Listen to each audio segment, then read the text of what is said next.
Hello, everybody. This is going to be 14.3. The United States enters World War II. And we're going to start with the speech that entered us into World War II. Franklin Roosevelt calling on Congress to declare war on Japan the day after Pearl Harbor. He said yesterday, December 7th, 1941, and this is the part that everybody remembers, a date which will live in infamy. The United States of America was suddenly and deliberately attacked by naval and air forces of the Empire of Japan. So, our objectives: we are going to explain why Japan decided to attack Pearl Harbor and describe the attack itself. We're going to outline how the United States mobilized for war after the attack on Pearl Harbor and summarize the course of the war in the Pacific through the summer of 1942. So let's look at Japan attacking the United States. Why did they do this? A lot of people ask, if they had seen the future, they would have realized just how ruinous this would have been. However, we had been supporting the Chinese against Japan.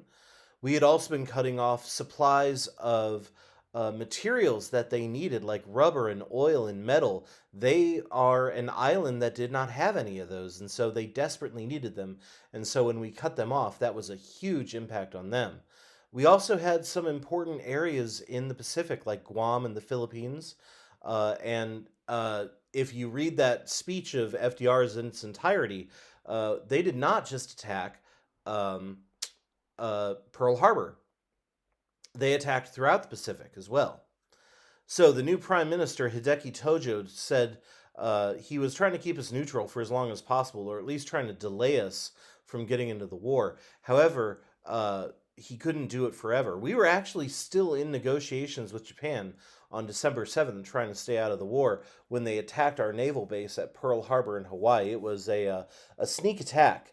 They attacked without warning on a Sunday morning, so not a lot of people were ready for an attack that morning. They wanted to basically destroy our fleet, our entire fleet. They killed over 2,500 people. They destroyed three destroyers.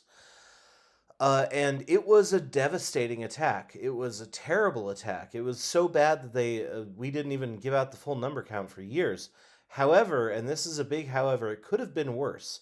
They didn't get all of our aircraft carriers. They were out at sea, and so it could have been a lot worse. So here is the USS Arizona falling into the ocean.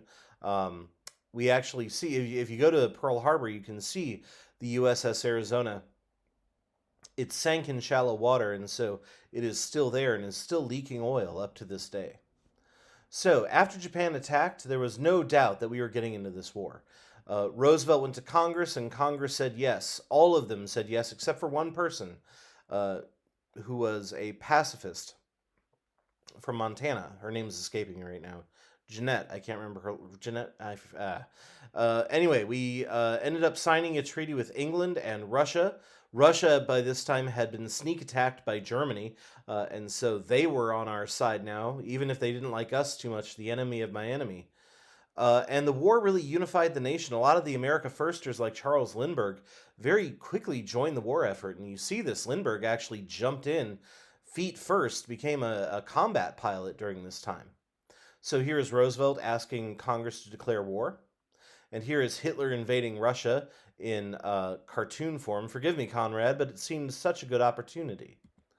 Now, let's look at war mobilization. So, patriotism was sweeping the nation after Pearl Harbor happened. Our military forces had doubled or tripled in size.